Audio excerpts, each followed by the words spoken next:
We spend our whole lives chasing things, right? Believing that's the key to happiness? But what if we've got it all backward? What if the chase itself is the problem?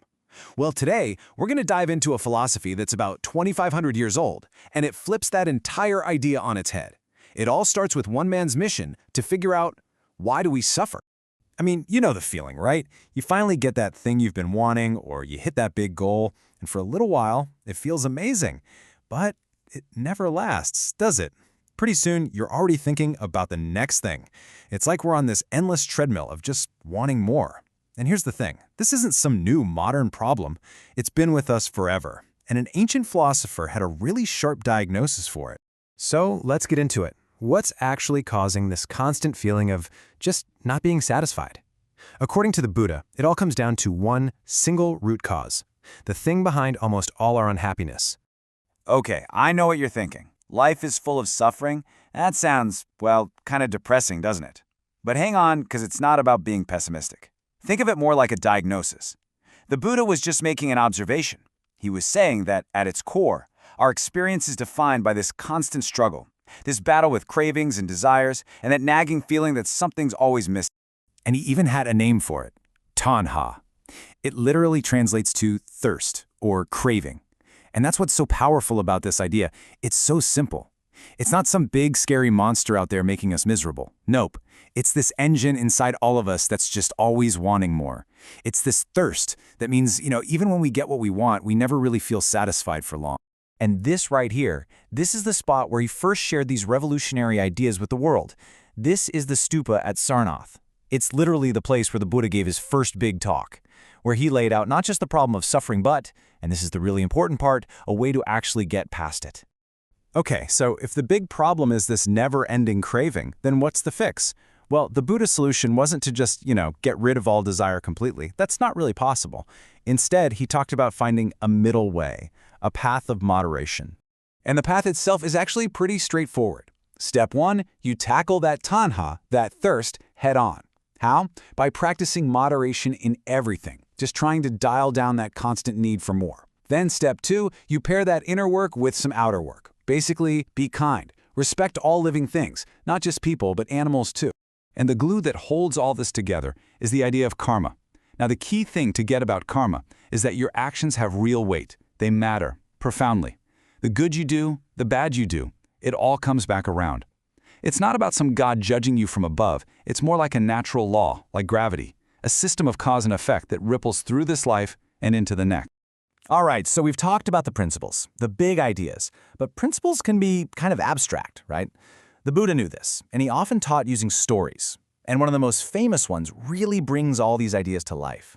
It's a really tough story about a mother's terrible grief. So let me tell you about a woman named Kisagotami. She had just lost her son, and she was completely shattered, just destroyed by grief. So much so that she was walking through the streets, holding her child's body, just pleading with anyone she met to bring him back. Can you imagine? Well, finally someone told her, you should go see the Buddha. So she goes to him, desperate, and this is what he says. Think about the hope that must have flooded through her. Bring me mustard seeds, and I'll bring them back. It sounds so simple, an impossible miracle seems within her grasp. She's ready to bolt out the door right then and there. But then he stops her. There's a catch. And this is it. This is the condition. The mustard seeds, they have to come from a house where no one has ever died. So off she goes. She knocks on the first door. Yes, they say, we have mustard seeds, but we lost our father. She goes to the next house. We lost our daughter. Every single door she knocks on, it's the same story. Loss, grief. Every family she meets is carrying a sorrow just like hers.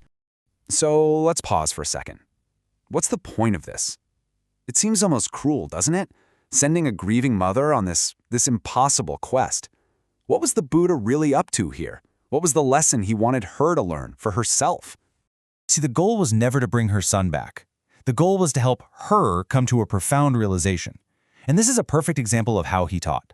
He didn't just lecture her and say, hey, everyone dies. That wouldn't have worked. Instead, he designed an experience. He let her discover that profound, painful truth for herself by going door to door. Her own personal, isolating grief suddenly became a connection to everyone else. And this teaching style, making it personal, letting people experience the lesson for themselves, this was a huge reason why his message caught on like it did. He made these huge, complex ideas accessible to everyone. And this right here really drives the point home. You have to understand, back then, the big religious texts, like the Vedas, were all in Sanskrit. That was the language of the elite, of scholars. You had to be highly educated to even read it. But the Buddha, he did something totally different. He taught in Prakrit. That was the language of the streets, what ordinary people actually spoke. That was a total game changer. It meant his philosophy wasn't locked up in an ivory tower. It was for anybody and everybody. And maybe this is the most important takeaway of all. He wasn't telling people, here are the rules, just accept them. No way. Just like with Kisagotami, he encouraged people to figure things out for themselves, to test his ideas in their own lives. It was an invitation, really. An invitation to look inward at your own thirst, at your own suffering, and find your own way. And you got to ask yourself, in our world today with all the noise telling us what to think, how powerful is that simple 2,500-year-old idea, just think for yourself? All right, today we are taking a journey back in time to ancient India to explore one of the most incredible intellectual adventures in all of human history. We're talking about the Upanishads and the great philosophical awakening that changed everything. You know, it all kicked off with a few simple questions. Questions that, let's be honest, we still ask ourselves all the time. What really happens when we die? Is there anything at all that's truly permanent in this universe? These are the big ones, the timeless questions that pushed a whole generation of thinkers to say, okay, the old rituals are one thing, but we need to find some deeper truths. So here's our game plan for unpacking all of this. First, we'll set the scene with the big questions people were asking. Then we'll dive into what the Upanishads actually are. We'll get to the heart of their biggest idea, the soul, meet some of the surprising people behind these concepts, see how it all got organized, and wrap up with a really cool ancient story that brings the whole thing to life. Okay, so let's get into it. You have to picture this time. It's around the era of the Buddha, and there's just this incredible energy, this intellectual buzz in the air. People from all walks of life were starting to feel that the standard answers just weren't cutting it anymore for life's deepest mysteries. And they were grappling with some seriously heavy stuff. I mean, they were looking at religious sacrifices and asking, what is this really for? What's the point? They were staring into the abyss of mortality and asking, what comes next? But the biggest question of all, the one that really drove them, was this search for something permanent, something real and lasting in a world where everything else fades away. So, how in the world do you even begin to answer questions that big? Well, not by listening to a sermon from on high. It was all about conversation, about dialogue. And that brings us to the very heart of this movement, the texts we now call the Upanishads. And the name itself tells you everything you need to know, Upanishad. It literally means to approach and sit near. It just paints this amazing picture, doesn't it? It's not a formal lecture. It's an intimate, personal experience. A student sitting close to their teacher, ready to explore the deepest secrets of the universe together. Exactly. This wasn't about dusty, complicated textbooks. The incredible, world-changing ideas of this era were passed down through simple, direct, and powerful conversations. It was a living philosophy, hammered out through questions and answers between a teacher and a student. So where did all these conversations lead? What was the big discovery? Well, through all this dialogue, they arrived at a completely revolutionary idea about the nature of the soul. They basically broke it down into two huge concepts. First, you have the atman. That's the individual soul. Think of it as the permanent, unchanging spark of life that exists inside you, inside me, inside every living thing. And then you have the brahman. That's the universal soul, the ultimate reality, the cosmic ocean that the whole universe is swimming in. And here it is. This is the absolute core of it, the mic drop moment of the Upanishads. After defining the individual soul and the universal soul, they came to this mind-bending conclusion. They're not two different things, they are one. That little spark in you, it's the same fire as the one that lights up the cosmos. So you might be wondering, who are these geniuses who came up with these incredible ideas? Well, what's so cool is that it wasn't some exclusive club. The search for truth was open to a really surprising mix of people. Now, sure, a lot of them were men from the upper classes, like priests and kings, but then you have these amazing standout figures who just shatter that mold.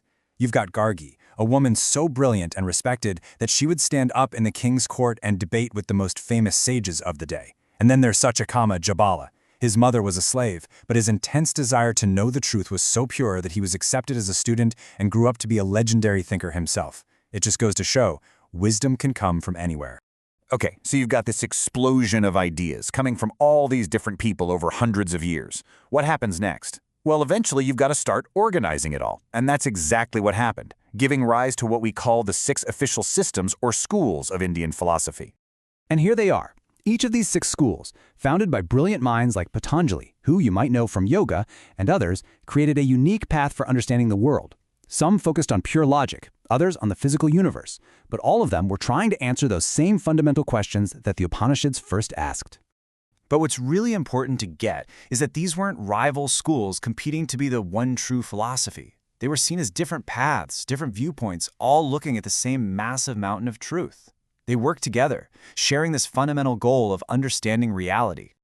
Now, I know all this talk about a universal soul can feel a little abstract. So to make it crystal clear, let's look at a quick story from one of the Upanishads. It's a perfect little parable that shows how this philosophy isn't just something to think about, but something to live. So the scene is set. We've got 2 very learned sages, Shanaka and Abhiprataran, about to have their meal.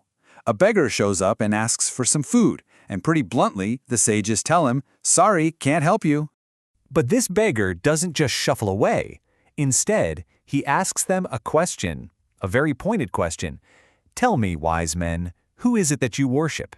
And the sages, probably a little proud, reply, "Why, the universal soul, of course." The beggar keeps going.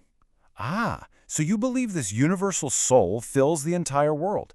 And the sages are nodding along, yes, we know that. That's lesson 1. And this is where the trap is sprung. The beggar just lays it out, using their own logic. Well, if the universal soul fills the whole world, then it must fill me too. I'm part of the world, aren't I? And boom, there it is, the knockout punch. The beggar connects the dots for them. So, by refusing to give me food, you are literally denying food to the very universal soul that you claim to worship. And you can just imagine the light bulb going on over their heads. They get it.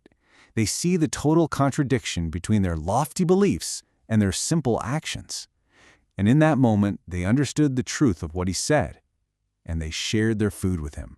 And that really leaves us with the same challenge those ancient thinkers put to the world.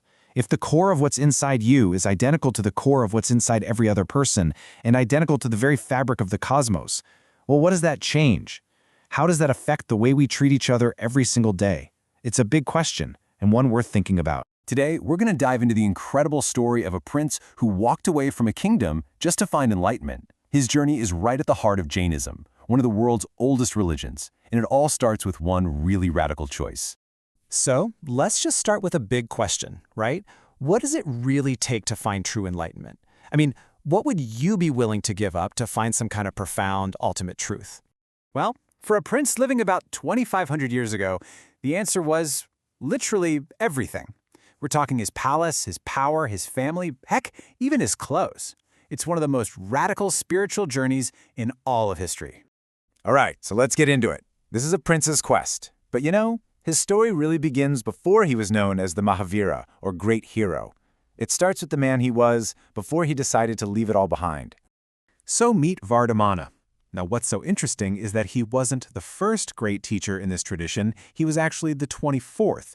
They're called Tirthankaras, which is a cool idea. They're like spiritual guides who build a bridge for everyone else to cross from the messy material world to enlightenment. And this guy, born a prince to a powerful clan, he really did have it all. But then, at 30 years old, boom, he makes this absolutely life-shattering decision. He just walks away from the palace, his family, his entire future. He heads out into the forest, completely alone, searching for truth. And that decision kicked off the next and probably the most grueling part of his journey, the path to enlightenment. And believe me, this was so much more than just a change of scenery. We're talking about a total and complete rewiring of his entire existence. For 12 years, just let that sink in. For 12 long years, he lived a life of extreme hardship.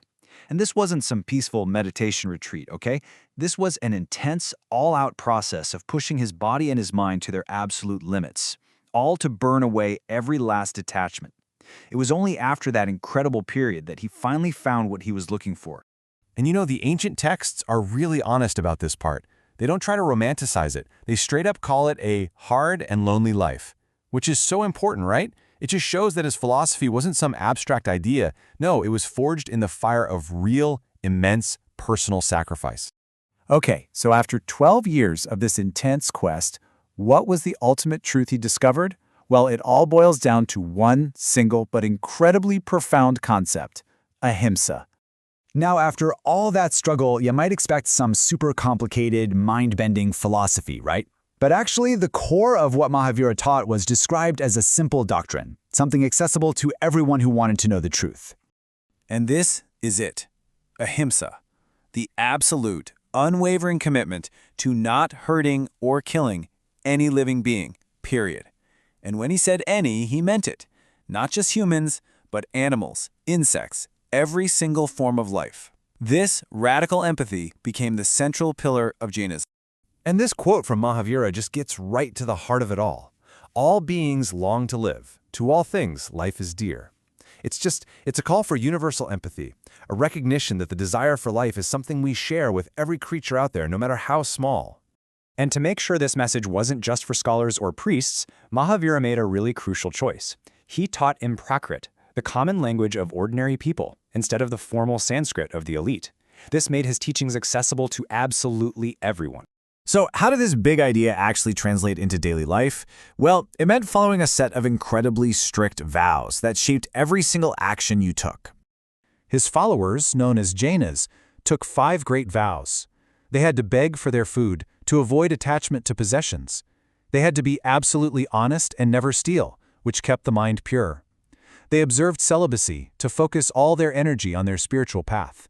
And then, finally, the ultimate vow, to give up everything. And they took that final vow to its most radical conclusion. For men who became Jaina monks, giving up everything meant, literally, everything, including their clothes. This was the ultimate symbol of non-attachment to the material world. But a path this demanding raises a huge question, right? Who could actually follow it? And how did a religion with such strict rules ever manage to spread? I mean, think about it. Who in society could realistically stick to rules this strict, especially that core principle of not harming any living thing? The answer actually reveals a lot about the realities of ancient life. So here's what's so fascinating. Jainism found its strongest support not with the warriors or the priests, but with traders. Their work in commerce didn't directly require harming living things. For farmers, on the other hand, the path was almost impossible. Protecting your crops meant killing pests, and that was a direct violation of ahimsa. But despite these challenges, Jainism did spread. Over centuries, it moved from its northern origins and established strong communities out west in Gujarat and down south in Tamil Nadu and Karnataka, places where it's still influential today. And here's something that's just wild to think about. For centuries, Mahavira's teachings weren't written down at all. They were passed on orally, meticulously memorized and shared from teacher to student, generation after generation. It took about 1,500 years for them to be formally compiled in writing. Which brings us to a final thought. In a world that is still so full of conflict, what can we learn from this ancient doctrine of absolute nonviolence?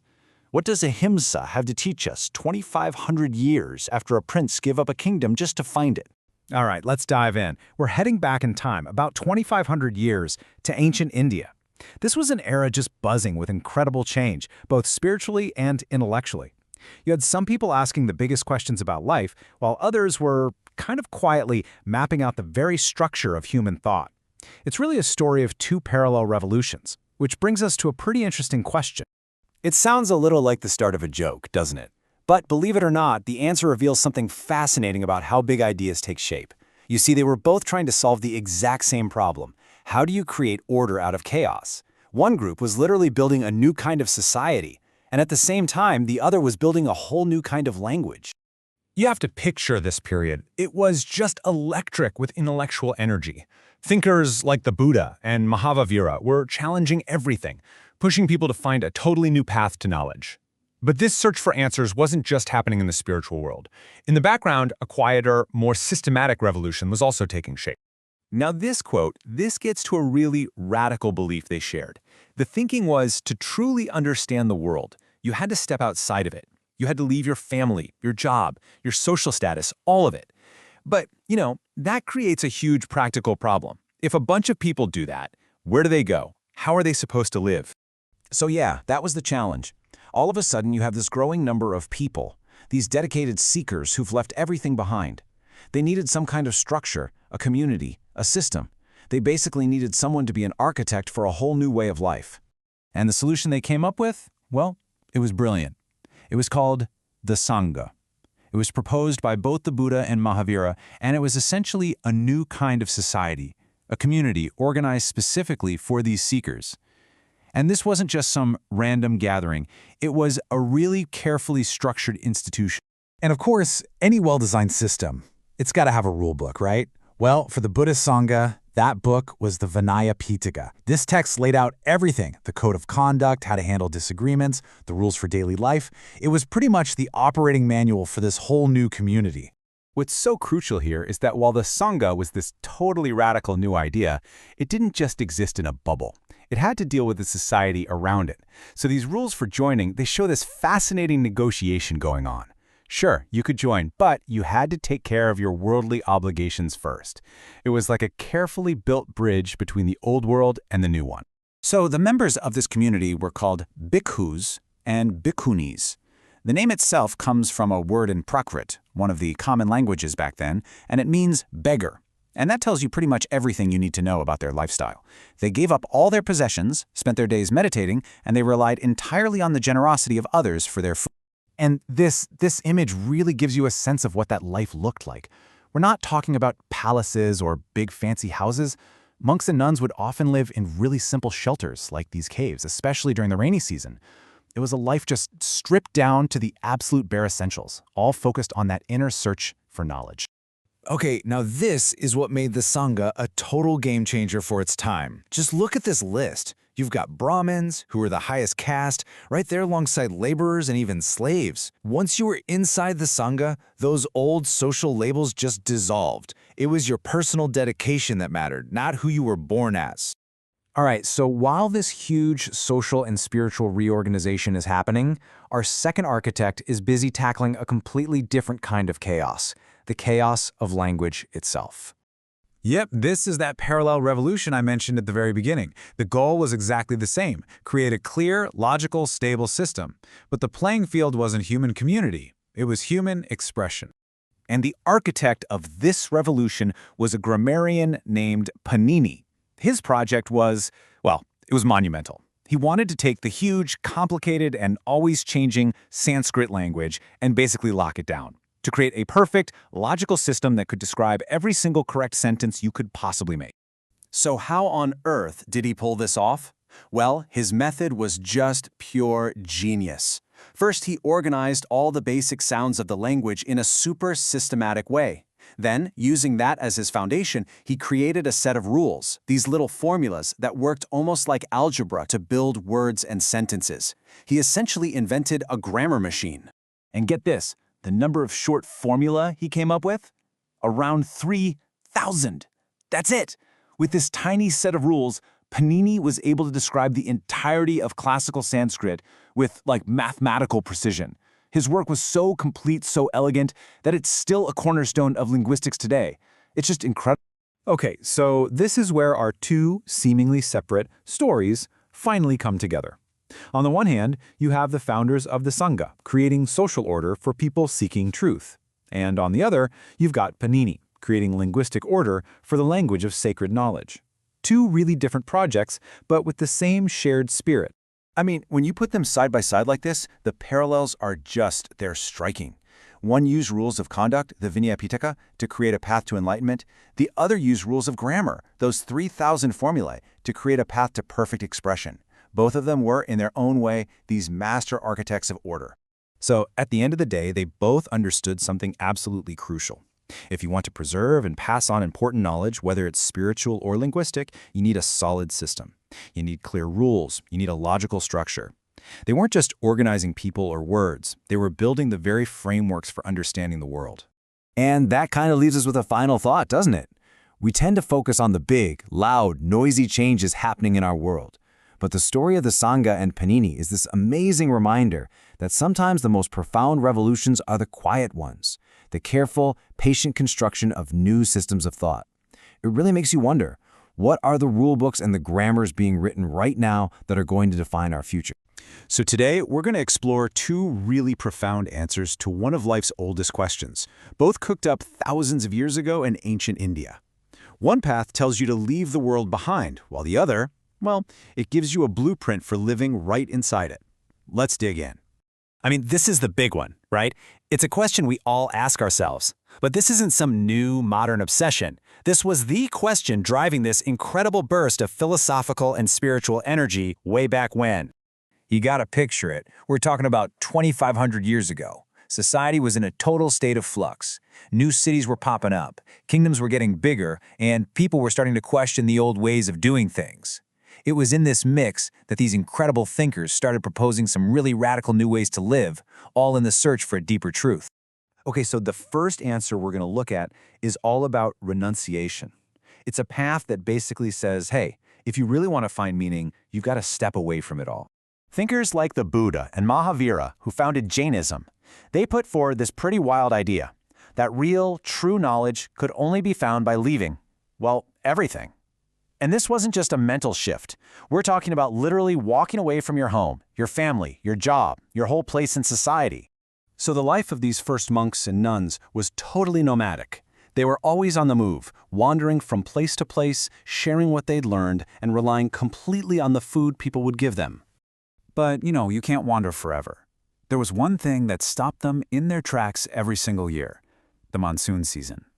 The rains made it pretty much impossible to travel. And this yearly pause, it forced a big change and led to the very first permanent shelters. At first, the solutions were really simple. Maybe some of their supporters would build them temporary huts in a garden. Or they'd find natural shelters, like caves in the hills. Look at this one in Karle. These caves became these crucial hubs for rest and meditation during the rainy season. But as time went on and more people joined this way of life, it became pretty clear that a more permanent solution was needed. And that's how these shelters evolved into what we call viharas, basically monasteries, dedicated places where whole communities of monks and nuns could live, study, and practice together. And these viharas, they were real community projects. The land was often a gift from a wealthy merchant or a landowner, sometimes even a king. They started out being built from wood and then later from brick, and some of the most amazing ones, like you can still see today, were carved right out of the rock of a hillside. Just incredible. Okay, but leaving society wasn't the only answer out there. As these monastic movements got more and more popular, another really influential group, the Brahmins, came up with a totally different kind of blueprint for a good life. And this approach wasn't about finding the right place to live, like a monastery. Nope. It was about living through the right stages of life. It was all about fulfilling certain duties at certain times. This was a blueprint for time itself. This whole framework was called the system of ashramas. Now, here's a super important point. The word ashrama in this context doesn't mean a place where you go to live and meditate. It refers to a stage of life. So this system broke life down into 4 acts. First up was brahmacharya. This was your student phase, where you'd live simply and study the sacred texts, the Vedas. After that came grihastha, the householder stage. This is when you get married, have a family, build a career. Then once that was done, you'd enter vanaprastha, where you'd retire to the forest to meditate. And the final stage, samyasa, where you gave up absolutely everything to become a wandering holy person, which sounds a lot like those early Buddhist monks, doesn't it? So we've got these two very different roadmaps to a purposeful life. You can join a monastery or you can follow these 4 stages. But, and this is a big but, who actually got to follow these paths? Yeah, this is where it gets really interesting, because the answer tells us a whole lot about the social rules of the time. The ideals were one thing, but who could actually participate was a whole other story. And this is where the differences just jump out at you. The monastic community, the Sangha, was actually pretty open for its time. It welcomed men from all different social classes, Brahmins, merchants, even laborers. And women could join too, becoming nuns. But then you look at the ashrama system, and it was generally expected only of men from the top 3 social groups. And women? They weren't usually allowed to study the Vedas, and for the most part, they just had to follow whatever life stage their husbands chose. So, When you boil it all down, what we really have are two powerful, and you could say competing, visions for how to live a life of purpose. One is based on where you are, and the other is based on when you are in your life. It's really that simple. The Vihara gave an answer of place. Find truth by physically separating yourself from society and joining this special community. The ashrama system, on the other hand, gave an answer of time. Find truth by faithfully moving through the roles and duties you have within society. And that's just a fascinating contrast, isn't it? It kind of leaves us with a question for our own lives. When we're looking for meaning today, are we searching for a vihara? You know, a special place, a special group of people that sets us apart? Or are we searching for ashramas, a way to find purpose in the natural stages of our own journey through life? Something to think about.